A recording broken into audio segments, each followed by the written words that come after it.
Yo, yo, yo, yo, yo, it's our Lifestyle, the podcast. It's ODB, your producer and co-host of OLP. Thank you so much for rocking with us. If you love mini trucks or you love 80s, 90s culture, a little bit of BMX, old school skateboarding as well, search your favorite podcast app for our Lifestyle podcast. You can also often type in just OLP. You will see that famous artwork for our cover art of the podcast, which includes Matt's yellow Mazda and, of course, the lifted Toyota. Big ups to our homies. But let's jump right in here to Mini Truckin Magazine. A blast from the past, March 91. You got Brian McCormick shot this one. And it's the old school cover. Now this is going to round out another back-to-back cover for Brian McCormick, BMCTU on Instagram. It's March 91, and yeah, this one is volume 5, number 2. So if you watched the last video, you got a chance to see the double volume 5, number 1s. Too confusing to go by that. That's why we just go by issue number. And if I remember correctly, we're on 12. So I can't even keep up right now. It's been a long weekend. So,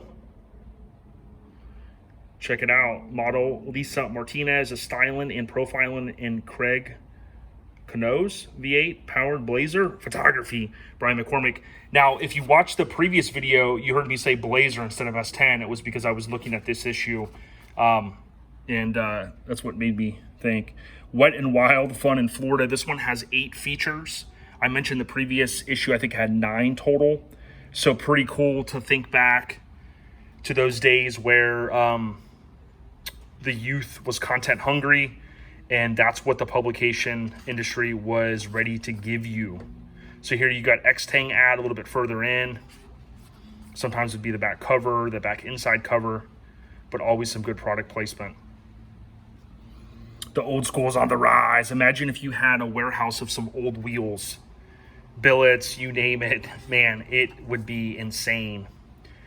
So here you have Stillwell. If it ain't broke, don't fix it. If it is broke, do an engine swap. Good old Steve Stillwell, the OG. Convertibles that don't leak, radical tops. So pretty cool ad there. Paper cuts.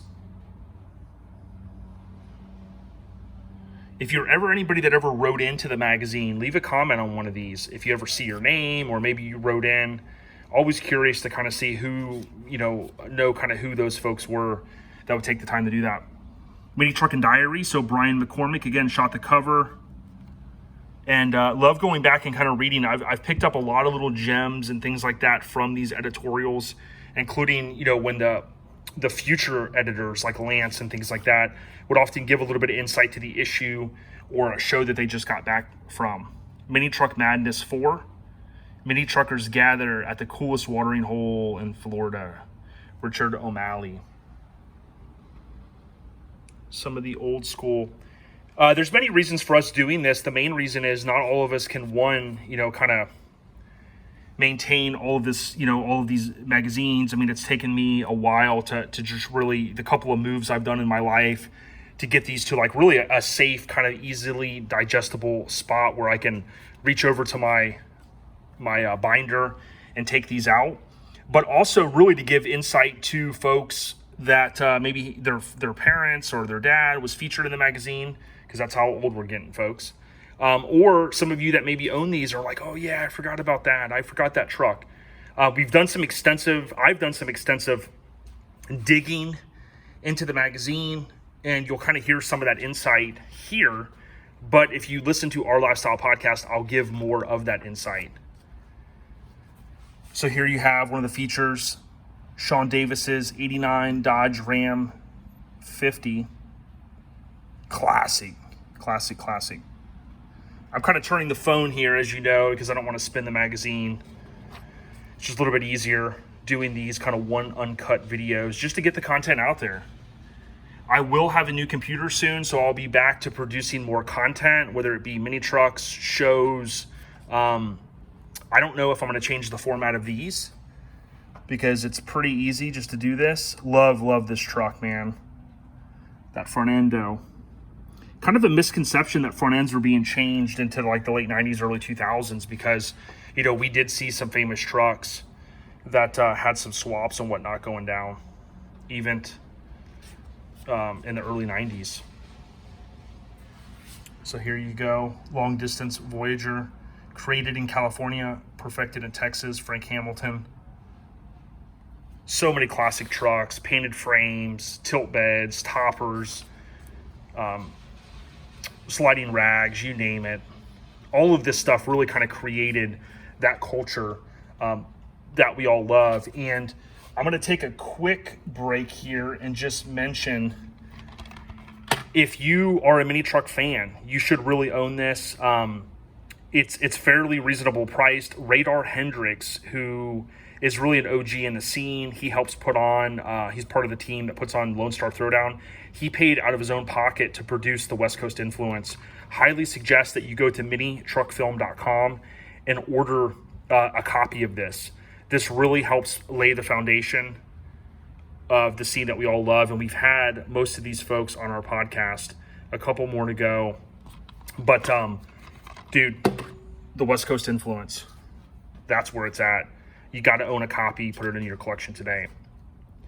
But here you go, tech article, steamrolling, one of my favorite sayings by, of course, Brian McCormick. This is Derek McCowan from Visalia, California, 75 Chevy Love.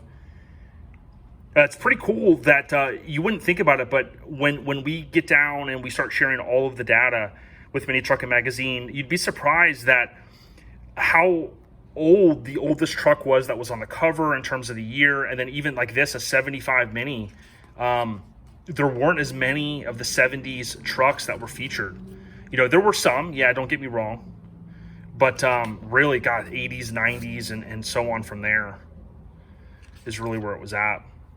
So, Nasty Blaze, Craig Konos, I think I said that wrong, Anaheim, California, 83 Chevy S10 Blazer, classic, by BMC, V8 powered, lots of detail. Again, Cali representing. And check out that interior. That TV and phone dough. And the piping. Classic times. And I'm telling you what, if you rolled up in this today, people wouldn't even be hating. They'd be like, damn, son, where'd you get that? And I stole that damn son from, that's Ronnie saying, from C10 Talk, OBS Talk. Great podcast. Couple of podcasts, I should say. How did Truckin stack up for 1990? So subscribe to the #1 truck magazine today. Don't miss out for 91. It only gets better.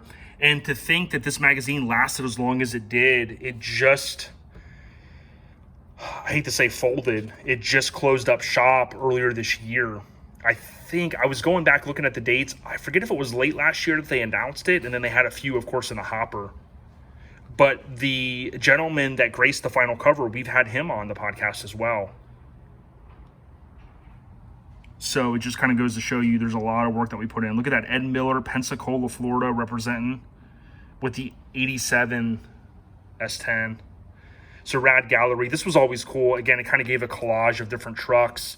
Maybe they didn't have enough, as I've said before, to maybe feature it or whatnot. But to me, it would have been just as cool to have a couple of photos in their color like that.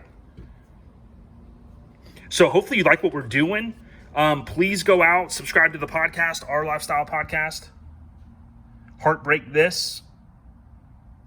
And interesting, 86 Ford Ranger lifted truck. We love our lifted minis as well. There's a cool Instagram page out there that highlights monster mini trucks. Doug Johnson, Minnesota, 84 S10, tilt beds on the rise. It's pretty cool to see the tilt bed evolution coming back, and there's a whole Facebook page devoted to tilt beds, which is called Tilt Bed Evolution, I believe it is. So go check that out. They're doing the damn thing. Feel like I'm flying through this issue, but here's Bayside Blue Again, another truck that if this thing were to show up on the scene today, we would probably all go, yeah, thumbs up. West Palm Beach, 89 Mazda B, 2200. So to some of our down south folks, I wonder if you guys know this guy. Will, is it Will? W-I-L, L-I-R-I-L. So one thing I can do is butcher some names. Look at that. Was that some back glass etching? Was that not a sign of the times? Spring Splash 91, we talked about this recently. So this was like the March issue. So they, obviously this would have been out before then, and it would have been highlighting. That's almost 30 years old. So look at this, another Mini Truckin Club directory. Not only did this allow them to expand the pages, right? Because these were fairly easy, you would think, to kind of put together. As long as someone mailed in their stuff, they just basically paid an intern or whoever to type all this stuff up. However, they did things back in the day. And this, allowed them to probably go to their advertisers and say, hey, we're now at X amount of pages. But as I've stated before, this was really a way for truck clubs to grow, car and truck clubs, but Mini Truckin Magazine, thinking about trucks. We've had guests on that have talked about, hey, we wanted to start a chapter of Negative Camber, and we went ahead and called, look at that, sitting pretty low. We called the rep, and we talked to the rep, and here's what we ended up doing. So to think, by today's standards, this is kind of like, pen pal-ish, right? Old school. But it really did, look at that, trendsetters right there. It really did open the doors for a lot of clubs and chapters, and you would think just mini truckers in general. So Pro Toy, again, one of the 8 features in this magazine. And then California Off-Road Jamboree. Want to talk more about these sisters of shows, if you will, inter shows you see right there, which included the first California Truck Jamboree, which was in '86, I believe it was. I was talking to Ruben Arteaga the other day, and we really want to kind of highlight that famed show. We will be talking about it a little bit more soon because a famous truck was given away at Cal Truck Jamboree, the spring show. I think it was the spring. Was it the spring or was it the later one? No, it was the August one. I think that Crew Cut was given away. Going off memory right now. A long weekend. But we certainly appreciate, like I said, you guys, coming here. I cannot say that enough. And watching these videos. I think over time, we'll hopefully, as we get more subscribers, we'll get more views on here. And yeah, that's not what it's about. Really what it's about for us is just getting the knowledge out there and paying homage to the greats, like this DVD or Blu-ray does, the West Coast Influence. Getting the stories out there. Many of these stories kind of were shared, but again, who is able to keep all these magazines and keep them, in good condition and, remember all this stuff? A lot of the people that we've had on the podcast, like a Pat Nickel, like a Tim Berendez and these OGs, they got to think back in their memory. The stuff they were doing was legendary at the time, and now 30 years later, we're talking about it. So it's pretty cool to be able to do that, but for us to be kind of at the forefront of helping bring back those memories and those stories that need to be told for the Mini Truckin kind of, cult out there. And it's funny because there is a podcast, Mini Trucker Cult, which is cool. So it's, for us to be able to kind of have a little bit of a leg in this and be able to bring these stories about and have inspired. A couple people have told us that we've inspired them to create a podcast. There's another podcast coming soon, not Mini Truckin specific, but I'm sure it'll be heavily influenced there. That's going to be awesome. So that homie, we help try to push him ahead. Of course, you've got Mini Trucker Colt, which is the other podcast from the Pacific Northwest. Love what he's doing. Ronnie with the 2 podcasts, OBS Talk and C10 Talk. He started about a year before us. There's a lot of good stuff out there. There's tons of good YouTube channels. And thank you so much for watching this. Give us a thumbs up. Leave a positive comment if you can. We try to keep the positivity going. ODB, our lifestyle, the podcast. Gotcha. Peace. Let's go Sinfluence, y'all. Late.